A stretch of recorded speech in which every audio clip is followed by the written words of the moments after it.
Before we begin, make sure you're subscribed so you don't miss any of our upcoming stories. And if you love powerful narratives, check out the other videos on our channel and share them with someone who enjoys stories that stay with you. The morning of the funeral in the quiet town of Willow Creek unfolded with a heaviness that felt almost unnatural, as if the sky itself refused to brighten out of respect for the woman being laid to rest.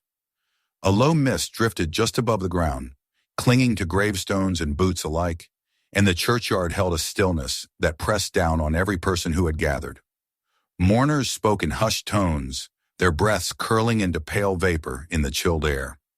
Even the birds seemed to understand that this day was not meant for song. 3 small children stood near the front, barely tall enough to see over the top of the polished pine casket. They were triplets, though not identical. 3 different temperaments bound together by the same loss, the same confusion, and the same ache that none of them had the words for. Their mother, Rachel Morgan, the woman who had raised them alone for 6 years, lay inside the casket surrounded by flowers arranged by the townspeople who adored her. But flowers and prayers meant nothing to children too young to understand why she wasn't waking up. The eldest by minutes, Emma, stood the straightest. Her hands were shoved deep into the pockets of her coat, as if the pressure alone could keep her steady. She stared at the casket without flinching, her jaw set in a way that made her look far older than 6. She had not spoken much since the night their aunt came to tell them that their mother had passed. Silence had become her armor. Beside her, Lily shifted her weight constantly, her eyes darting between the faces around her as though searching for clues in the expressions of adults who wore grief unevenly. She noticed everything, the tight line of a neighbor's mouth, the way someone dabbed their eyes with a trembling hand, the way her aunt stood too rigidly as she greeted arriving guests. Lily absorbed each detail, trying to assemble meaning from the fragments. And then there was Hope, the smallest and the softest of the 3, whose gaze drifted toward the treetops swaying gently overhead. She clutched the sleeve of Emma's coat but did not look at the casket. Instead, she watched the movement of light and shadow through the branches, as though expecting something or someone to appear there and take her away from the confusion swirling in her chest. People approached the girls from time to time, placing a hand on a shoulder or brushing a curl from a forehead, offering phrases meant to comfort. Some spoke of heaven, some spoke of memories, and some simply said they were sorry. None of the girls responded beyond the smallest nods. The words washed over them like faint ripples on a distant lake. But not everyone came forward. At the edge of the cemetery, just beyond the final row of old stones, a man stood alone beneath a cluster of tall pines. He wore a trench coat buttoned all the way up and kept his hat low, hiding most of his face. His presence did not fit with the rest of the mourners. He seemed too still, too intent, watching without wanting to be seen. Yet the triplets saw him, all 3. Their eyes were drawn to him in the same moment, though none of them dared to whisper about it. He didn't cry. He didn't approach the casket. He didn't speak to a single person. But he stayed longer than some who had known Rachel for years, and he watched with a focus that made something twist in Lily's stomach. When the pastor finally finished his final words, when the shovelfuls of earth began to fall softly onto the coffin, the man stepped forward at last. He didn't come close enough to join the circle of mourners. Instead, he reached the foot of the grave, knelt briefly, and placed an envelope thick, sealed, and unmarked gently on the fresh soil. Then he stood, turned, and walked away, disappearing down the footpath near the edge of the woods as silently as he had arrived. Aunt Grace, Rachel's older sister, and now the only parental figure the girls had left, stiffened the moment she saw him. Her face hardened in a way that Emma noticed, even if she didn't understand it. Grace moved quickly once the man was gone, snatched the envelope with a practiced motion, and tucked it deep into her coat pocket as if she feared being watched. When Lily asked her whom the letter was from, Grace only said, with a clipped voice, that it was nothing they needed to think about. The ride home was quiet. The back seat of Grace's car felt too big and too empty without their mother's bag resting on the floor, without her voice lifting softly from the radio, without her sweet scent of lavender lotion filling the air. The girls huddled together but did not speak. Emma stared out the window, her breath fogging the cold glass. Lily pressed her fingers to the condensation, tracing shapes she didn't recognize. Hope leaned her head against Emma's shoulder, eyes glazed with exhaustion. The house on Cedar Lane felt different the moment they walked inside. Despite Grace's attempts to keep everything in perfect order, nothing could cover the void left by Rachel's absence. The air felt thinner, quieter. The living room, once bright with her laughter, seemed dimmer. The kitchen no longer smelled of fresh berries or cinnamon rolls or her favorite vanilla coffee. Everything was neat, too neat, as though Grace believed she could organize grief into manageable pieces. For the first few nights, the girls slept together in the same bed without being told to. It wasn't fear that pulled them close, but the instinctive need to feel the warmth of those who remain. When the shadows in the hallway stretched long and the wind rattled the windows, Hope whispered questions about where their mother had gone, questions Emma couldn't answer and that Lily didn't dare try to untangle. One evening, after the triplets were tucked into bed and the house had fallen silent, Grace sat alone in Rachel's room. Now her room turning the envelope over and over in her hands. She hadn't opened it yet, not because she wasn't curious, but because she feared what the letter might say, feared the reopening of a door she had fought to keep shut for years. But as the clock struck midnight, Grace broke the seal and unfolded the single sheet inside. Her eyes scanned the words once, twice, then narrowed. Her breath hitched, not with surprise, but with recognition and something almost like dread. She dropped the letter onto the bedspread for only a moment before she scooped it up again, strode to the fireplace downstairs and fed it to the flames. She watched until every edge of it had curled into ash. Upstairs, Lily lay awake, listening to the faint crackle drifting from below. She had seen the man at the funeral, had seen the letter in his hand, had seen the way Grace moved when she retrieved it. She didn't know the meaning yet, but she knew there was something more beneath the surface of their aunt's clipped assurances. Something that had to do with their mother's past, something that Grace didn't want the girls to know. Days passed with the same rhythm. Grace kept the household running with rigid efficiency breakfast at the same time each morning. Chores completed without exception, lights out by 9. She believed structure could soothe loss, but the girls felt constricted by it. Their mother had relied on routine too, but not like this.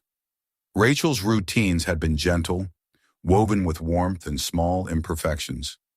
Grace's were strict, cold, unyielding. Emma pushed against those rules first.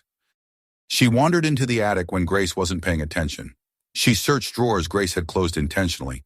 She wanted answers she didn't know how to shape into questions. Lily retreated inward, sharpening her thoughts instead of her voice. She watched Grace carefully now, memorizing her expressions, the way she paused when the phone rang, the way she avoided the corner of the living room where a faded photograph used to sit before she quietly moved it. Hope drew constantly pictures of her mother, of their old home, and of the strange man from the funeral with the hat that hid his face. She didn't draw him frightening. She drew him thoughtful, distant, lonely. The girls spoke quietly at night about the man.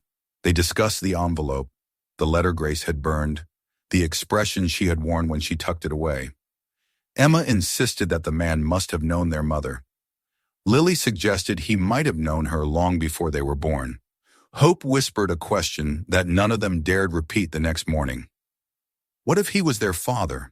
A question small children should never have to ask. Grace didn't hear those whispers, but she sensed the change in the girls. She sensed their curiosity sharpening, their grief changing shape into something more active. She didn't know how to stop that. She didn't know if she should, but she did know that the truth, her version of it, would have to come eventually. Just not yet. Not before she could decide which parts of the past were safe enough to resurrect. As the triplets lay awake one night, Emma turned to her sisters, her voice soft but steady as she told them they needed to find answers themselves. Lily nodded, thinking of the envelope. Hope clutched her drawing pad a little tighter. None of them knew yet that the story they were beginning to unravel would reach farther than Willow Creek, farther than anything Grace had prepared them for. It would reach across an ocean. It would reach a man who had walked away once but had never forgotten the woman he left behind. A man who now knew, too late, that he should have stayed. The days that followed unfolded with a slowness that felt deliberate, as if Willow Creek itself understood that rushing through grief would only deepen the cracks left by loss. Upstairs in the small bedroom the triplets now shared, mornings began with a muted hush. Emma rose first, as she always did, creeping quietly across the creaky floorboards to avoid waking her sisters. She would pause at the window, watching mist gather above the wet spring grass, and she wondered each day why it still felt as though something waited to be uncovered, something that lived in the silence their aunt refused to fill. Grace continued her tightly held routines, orchestrating each moment of the household with a precision that had once made sense when she was simply the organized older sister, but now revealed the depth of her unease. She tried to compensate for Rachel's absence by tightening her grip, structuring the triplets' days into neat, rigid portions. But the girls weren't adjusting to predictability. They were unraveling in quiet ways that Grace didn't fully see or didn't want to see. Emma grew restless, unable to settle into the house's newly imposed order. She had always been bold, but now that boldness sharpened into urgency. She began exploring the house when Grace wasn't looking, searching for pieces of their mother's life that had been tucked away. She felt certain that their mother had left something, anything that might shed light on the man who had stood at the edge of the cemetery. Emma didn't know what she hoped to find, but she felt drawn to the unknown with a fierce, determined curiosity. Lily's quiet intensity only deepened. She watched everything: Grace's clipped responses, her lingering glances at the old framed photos, the way she grew tense whenever someone mentioned the funeral. Lily didn't yet grasp the whole of it, but she sensed something hidden beneath Grace's overly calm surface. She could see when her aunt forced a smile, when her shoulders tightened, when she hesitated before answering questions about their mother's past. Lily didn't ask directly. She learned more by observing the cracks in people's silence. Hope withdrew from the world around her and retreated into drawings. She filled page after page with pencil sketches of their mother, of the house before it felt too tidy, and of the mysterious man she remembered only in fragments.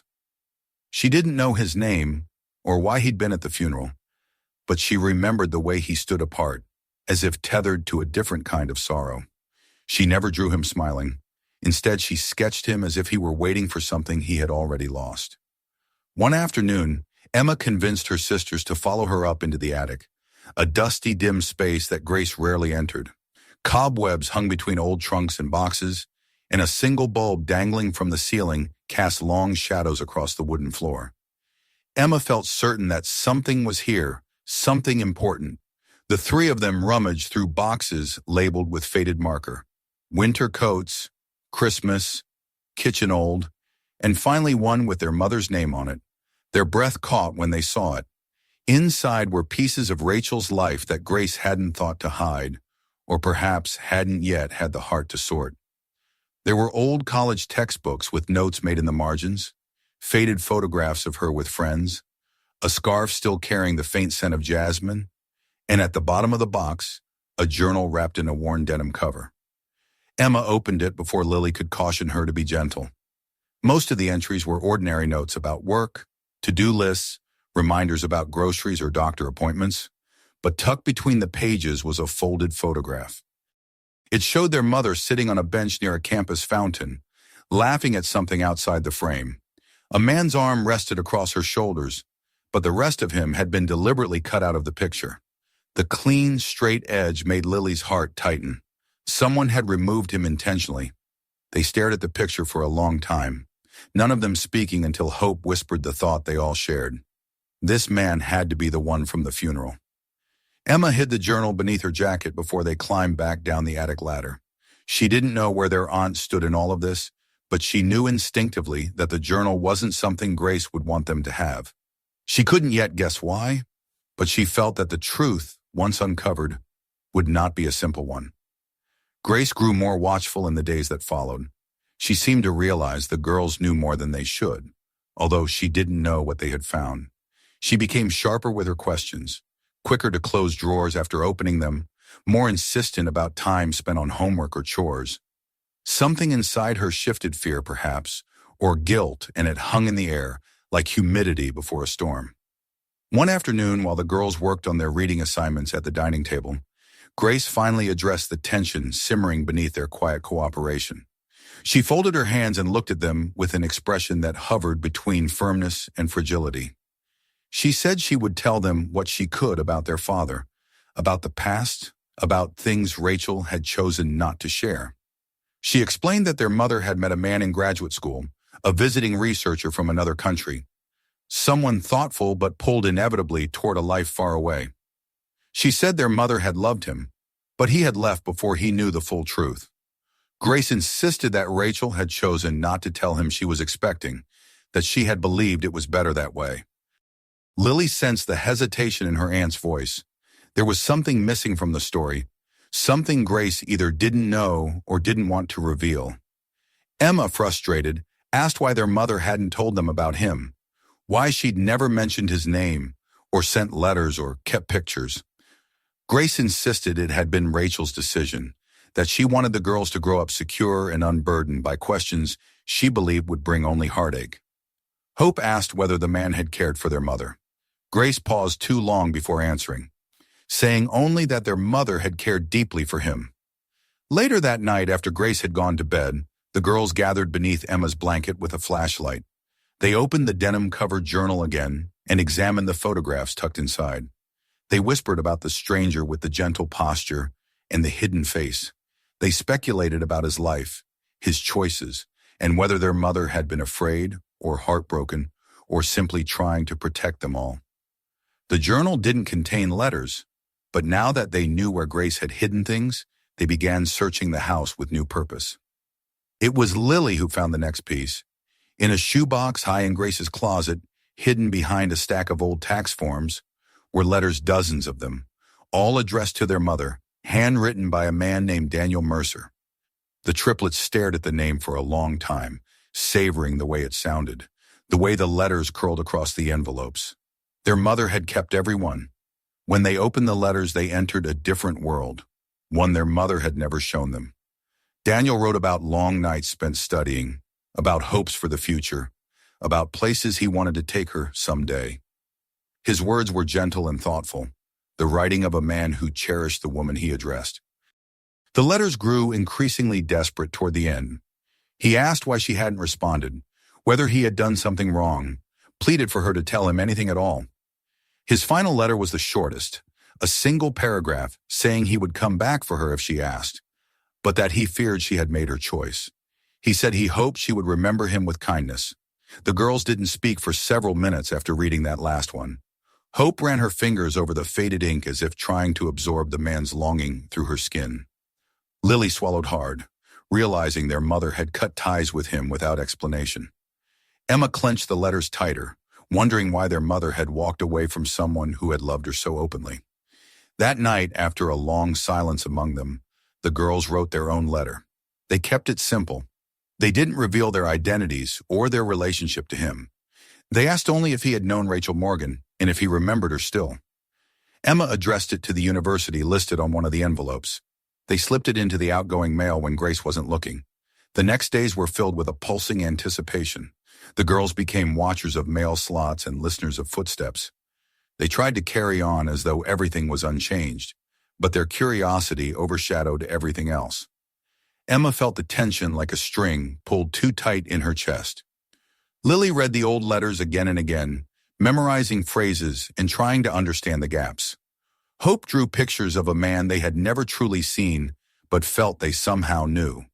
When the reply eventually arrived, it didn't bring clarity. It brought more questions. Daniel responded politely, expressing warm memories of Rachel, but saying he no longer worked at the university. He mentioned living outside a small town and offered to answer questions if needed. He didn't mention children. He didn't hint at knowing anything more. Emma refused to accept that. She said they needed to write again, to tell him the truth. Lily hesitated. She feared what the truth might bring.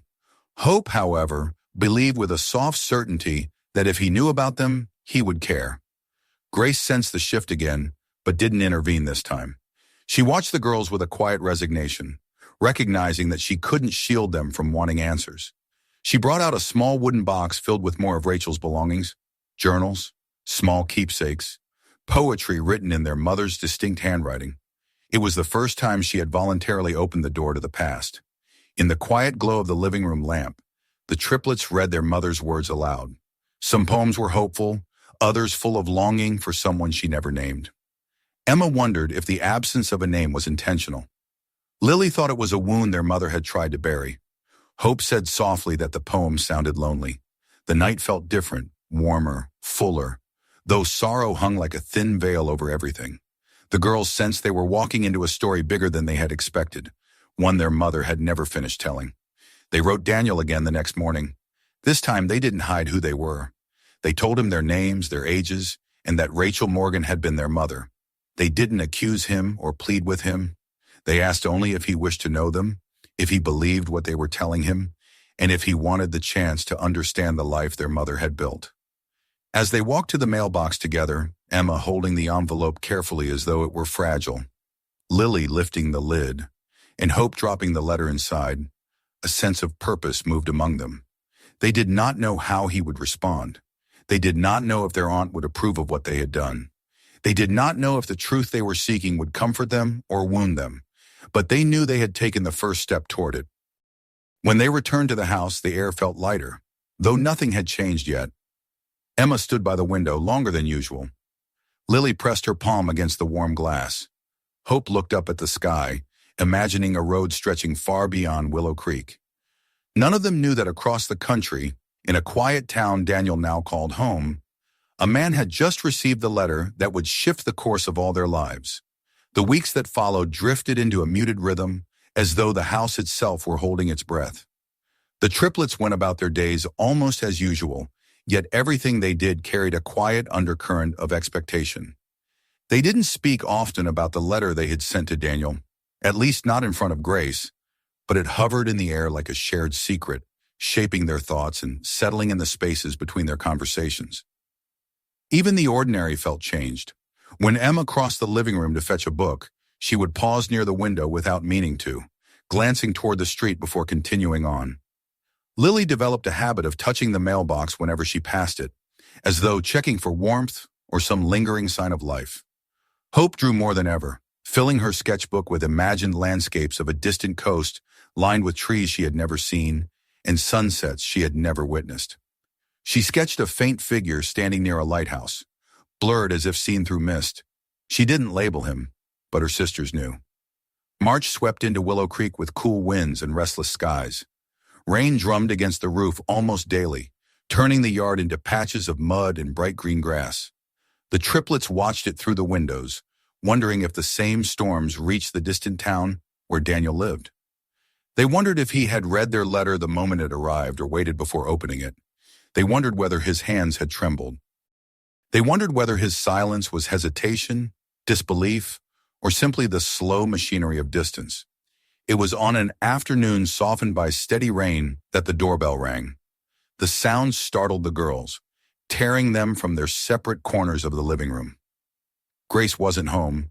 She had gone to the market, her coat buttoned up to her chin and her voice tinged with the exhaustion that had lingered since the funeral. The triplets exchanged glances. None of them moved at first. The bell rang again, not impatiently but steadily, insistently, like someone who believed the door would eventually open. Emma approached with her usual bravery, though she felt a flutter in her stomach that unsettled her. She opened the door only a crack, her hand still on the chain latch. There was no one on the porch. Just the soft patter of rain falling from the edge of the roof and the gray light filtering between the tall cedars. But down near the welcome mat sat a box square, neatly wrapped in brown paper and tied with twine. No postage, no address, no name on the outside. Emma's heartbeat stuttered. She unlatched the door and stepped onto the porch carefully, as if approaching something fragile. Lily and Hope hovered behind her, heads peeking around the frame. The rain carried the faint scent of pine and wet earth, and the air seemed unusually still. Emma lifted the box with both hands. It wasn't heavy, but the weight of it felt symbolic, deliberate. She carried it inside with reverence, and the three girls gathered around the coffee table, each looking for reassurance in the other's eyes. The box was perfectly wrapped, the twine tied in a single knot that released easily beneath Lily's careful fingers. The paper peeled away in satisfying folds, revealing a plain white box beneath it. Emma opened the lid slowly. Inside, nestled in soft tissue, were 3 smaller boxes wrapped in gray cloth. Each one had a small tag bearing a single name: Emma, Lily, Hope. The girls stared in silence, afraid to breathe too deeply, lest the moment dissolve. They opened them together. Each box contained a necklace, a thin silver chain with a delicate oval pendant, smooth along the edges, bearing a small pressed leaf sealed beneath a thin glass layer. Emma's leaf was deep and vibrant, Lily's pale and cool-toned, Hope's soft and golden. Turning the pendants over revealed engravings. You are brave, you are thoughtful, you are bright. None of them said anything at first. Hope's eyes filled quickly, and she pressed the pendant to her chest as if anchoring herself. Emma traced the engraving with her thumb, and the words steadied her in a way she hadn't expected. Lily held hers gently, examining the careful detail with wonder. They knew who had sent them. They didn't need a name or explanation. The truth settled inside them with warm certainty. Daniel had received their letter. He had answered in his own way, quiet, heartfelt, and unmistakably personal. When Grace returned an hour later, the kitchen bag still in her arms, she found her nieces sitting shoulder to shoulder on the couch, each wearing her necklace. The empty box sat open on the table. Grace's breath caught for a fraction of a moment. She didn't ask questions, and the girls didn't offer details, but her gaze lingered on the pendants long enough for them to understand that she knew exactly where they had come from. That evening, when the house had grown still and the girls were tucked away in their room, Grace sat on the edge of the couch with her hands clasped around a cup of tea that had long since cooled. The rain tapped softly against the windows, and somewhere in the house, a floorboard creaked from settling. Her eyes drifted to the box the girls had left on the coffee table. She reached forward, lifted the lid, and touched the tissue paper inside. For a moment she felt something shift inside her, a loosening, a breath she hadn't realized she had been holding for months. Maybe even years. The next morning the mail was delayed because of flooding in a nearby neighborhood, but by mid-afternoon the postal truck rumbled down Maple Lane. Hope was the one who heard it first and hurried to the door before it was even fully stopped. She returned with a single cream-colored envelope addressed to all 3 of them. The handwriting was the same as on the tags. They read the letter together on the rug in the living room. Daniel's words were tender, uncertain, and full of a quiet sincerity. He wrote that he had read their second letter many times, that he hadn't known about them, that he felt the weight of lost years more than he could say. He didn't try to justify the past. Instead, he wrote of wanting to know them now, if they would allow it. He wrote of their mother, how deeply he had cared for her, how he still remembered her laugh, her handwriting, the way she had once dragged him into a bookstore during a rainstorm because she'd insisted the weather made the stories feel more alive. He wrote of regret, but not self-pity. He asked if they would be willing to share pieces of their lives with him, not as an obligation, but as a beginning. The girls read the letter again and again, absorbing every line. Hope pressed her cheek to the paper as if it carried warmth. Lily studied every word, searching for something beneath the surface, but all she found was honesty. Emma placed a protective hand over her sister's knees, grounding herself in the moment. Grace entered the living room quietly, her gaze drifting from the letter to their faces. She didn't try to hide the emotion in her eyes. Instead, she told them she had something else to show them, something she had been keeping, not out of secrecy, but because she hadn't known when it was the right time to let them see. She went to her bedroom and returned with a box that had once belonged to their mother. Inside were more letters from Daniel, old ones written during the years their mother had been in graduate school. There were small notebooks filled with Rachel's poetry, faded photographs from her travels, and a pressed wildflower she had tucked away in a book of quotes. Grace placed the box in front of them and stepped back without comment. The girls spent hours reading through their mother's past, piecing together fragments of a love story they had never been told. They read the quiet longings in her poems, the gentle enthusiasm in Daniel's letters, and the unspoken pain in the gaps between them. They learned how their mother had seen the world, how she had struggled, how she had hoped, how she had made choices driven by fear and love in equal measure. The weight of these revelations settled softly in their hearts. The days after that were filled with something new. Hope began drawing pictures of houses with large windows and gardens that stretched toward the coast. Lily checked out books from the library about landscapes in Maine, pointing to photographs and imagining Daniel walking beside them. Emma wrote long letters that she didn't send, practicing how she might explain the parts of herself she didn't yet understand. When spring arrived, warmer and brighter than any season they had felt since their mother's passing, they planted a flower in the front yard. Grace took them to the nursery on her day off, and each girl chose a plant white blooms that reminded them of the pressed leaf in their pendants. They planted them together in the soft soil near the walkway, and Lily placed a smooth stone beside the first blossom. They didn't dedicate it to anyone. They didn't need to. Then on a morning when the air smelled of fresh rain and the promise of new beginnings, the doorbell rang again. This time Grace was home. She froze for a moment, the dish towel in her hand hanging motionless. Emma, Lily, and Hope stood in the hallway, still as statues. Grace walked to the door and opened it slowly. Daniel stood beneath the porch roof, rain glistening on his coat. He looked older than he had in the photographs he'd sent, with tired eyes and a cautious hopefulness that softened his features. He held his hat in his hands as if humbled by the threshold he was about to cross. Grace stepped aside, allowing him into the warm light of the house. In the living room, the triplets sat close together, three small figures watching a man who had once been a ghost in their mother's stories and was now standing in their home, real and breathing and uncertain. Daniel stopped a few feet from them, letting the silence settle gently around them. When he finally spoke, his voice was soft and unsteady. "You must be Emma," he said, his gaze shifting to the eldest. "And Lily, and Hope." They nodded, speechless. The moment held them all, past and present, converging into a fragile, irreplaceable instant. From there, the conversation unfolded slowly, awkwardly, tenderly. The day stretched long and full, filled with careful questions and shy smiles. Hope showed him her drawings. Lily asked about the town where he lived. Emma studied him with the steady gaze of someone who needed to understand before she allowed herself to trust. Daniel answered every question with honesty, humility, and a quiet reverence that surprised even himself. By the time evening fell and Grace offered him the guest room, the house felt different, lighter somehow. Not healed, not whole, but expanding, as though opening the windows after a long winter. The next morning, when Daniel came down for breakfast, all three girls wore their necklaces. Grace poured him coffee like she'd done it for years. Hope sat beside him, her small hand resting near his. Lily asked more questions. Emma still hesitated, but when Daniel rose to leave that afternoon, she stepped forward and hugged him first. He promised to return. They believed him. In the weeks that followed, Daniel wrote every Thursday without fail.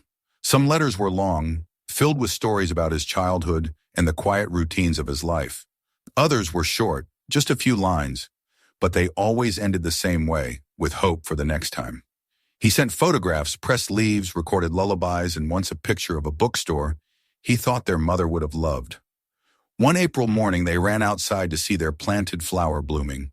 The bud had opened overnight, its petals unfurling in delicate white layers, and tied to the stem with a ribbon was a small note in Daniel's handwriting. "I'm here. However long the road is, I'm here."